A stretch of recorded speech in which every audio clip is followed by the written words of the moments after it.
여러분 안녕하십니까? 차산 박유란입니다. 오늘은 딱딱한 법률 이야기가 아닌 제 어린 시절의 경험담을 한번 말씀드려 보겠습니다.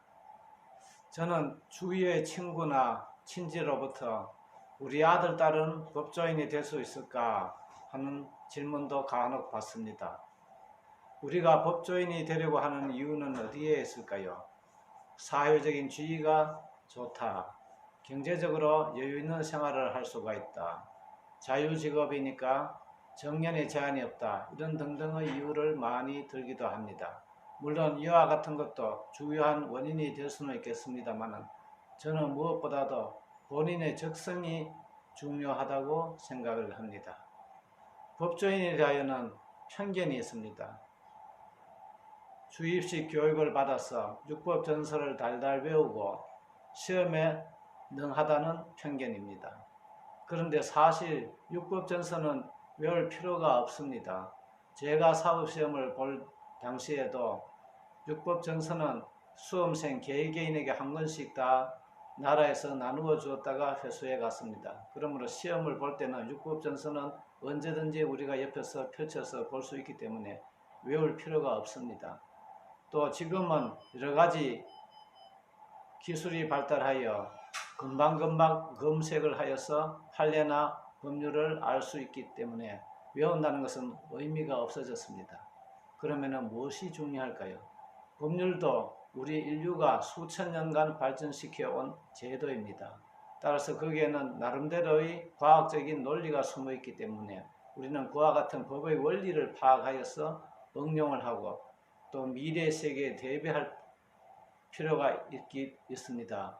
그러므로 단순히 암기만 잘한다는 것은 법조인에게 대하여 큰 도움이 되지 않는다는 것을 말씀을 드리겠습니다. 제가 초등학교 시절 저희 선친께서 저에게 책을 한 권 주셨습니다. 제가 늘 대화를 할 때 누나나 형 또는 부모님에게 무슨 말을 들으면은 왜 하고 되물었습니다. 그래서 그에 대해서 대답하기가 너무 난처한 경우가 많았다는 것을 아시고 책을 주었습니다. 그 책의 내용은 이런 것입니다. 왜 밤에 길을 걸어가면은 달이 나를 따라올까? 왜 해는 모양이 똑같은데 다른 날마다 모양이 다를까? 무지개는 왜 7가지 색이 날까? 바닷물은 왜 밀물과 술물이 되풀이 될까? 이런 것에 대한 해답이 있었습니다. 저는 그 책을 읽으면서 많은 의문을 해소할 수 있었고 또 사회현상이나 자연현상을 보면은 왜라는 질문을 항상 그 뒤에도 많이 달고 다녔습니다. 그것이 이해가 될 때는 쉬웠습니다. 그런데 이해가 되지 않으면은 외운다 한들 내 것이 되지 않았기 때문에 우리는 모든 것에 대하여 이해하는 것이 가장 필요하다는 것을 어린 시절부터 저는 체험을 하였습니다. 이제 우리 사회는 많이 변하고 있습니다. 지금까지는 당연하게 생각되었던 제도에 대해서도 우리는 왜라는 의문을 가져야 하겠습니다. 왜 우리는 명절날 꼭 제사를 모셔야 할 것인가? 부부 사이에는 재산은 어떻게 관리해야 할까? 조기 교육은 꼭 필요할까? 이런 것에 대하여도 우리는 많은 의문을 가져야 하는 것이 아닌가 생각을 합니다. 나는 왜 법조인이 되려고 하는가?